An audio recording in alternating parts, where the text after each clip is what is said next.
نحمده ونستعينه ونستغفره ونعوذ بالله من شرور أنفسنا ومن سيئات أعمالنا من يهده الله فلا مضل له ومن يضلل فلا هادي له وأشهد أن لا إله إلا الله وحده لا شريك له وأشهد أن محمدا عبده ورسوله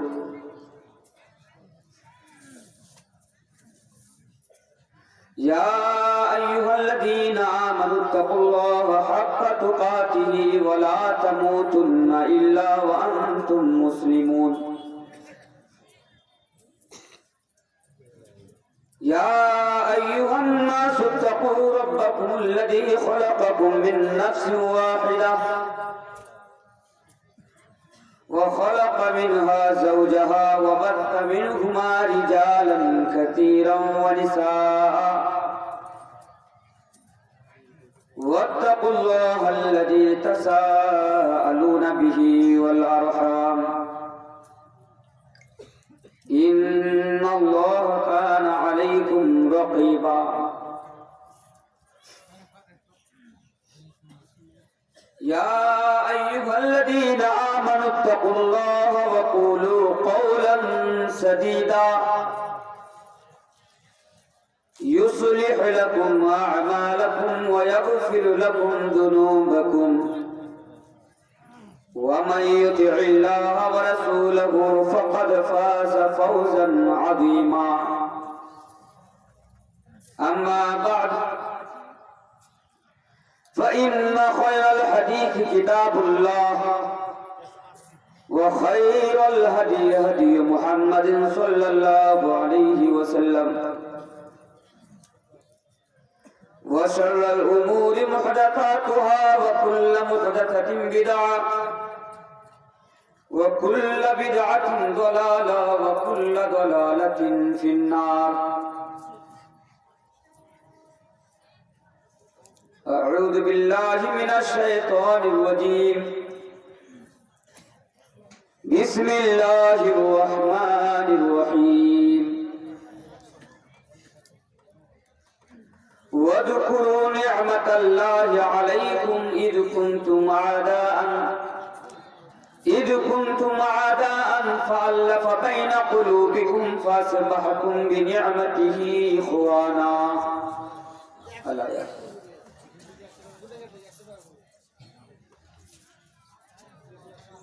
اسٹیج پر تشریف فرما ہوئے صدر اجلاس اور تشریف فرما ہوئے اس علاقہ کے معزز و معطر علماء دین، چاروں اطراف و اکناف سے آئے ہوئے بزرگوں، دینی و ملی بھائیوں اور پردہ نشین مائیں اور بہنیں، میں آپ لوگوں کا تہ دل سے شکریہ ادا کرتا ہوں کہ اتنی رات ہونے کے باوجود بھی اتنی تعداد میں آپ لوگ یہاں پر بیٹھے ہیں، قرآن اور حدیث کی باتیں سن رہے ہیں. حالانکہ کسی جگہ میں تو رات کے 1 بجتے پروگرام ختم بھی ہو جاتا ہے. بڑے کئیس میں اللہ تبارک و تعالیٰ سے دعا کرتا ہوں کہ الہ العالمین تو ہم سب کے آنے کو اور اتنی دیر تک بیٹھنے کو تو قبول فرما. اللہم آمین. محترم سامعین مہاجرین جلسہ، میں آپ لوگوں کا یہ قیمتی وقت ضائع نہ کرتے ہوئے، برباد نہ کرتے ہوئے، میں اپنے ٹاپک کے اوپر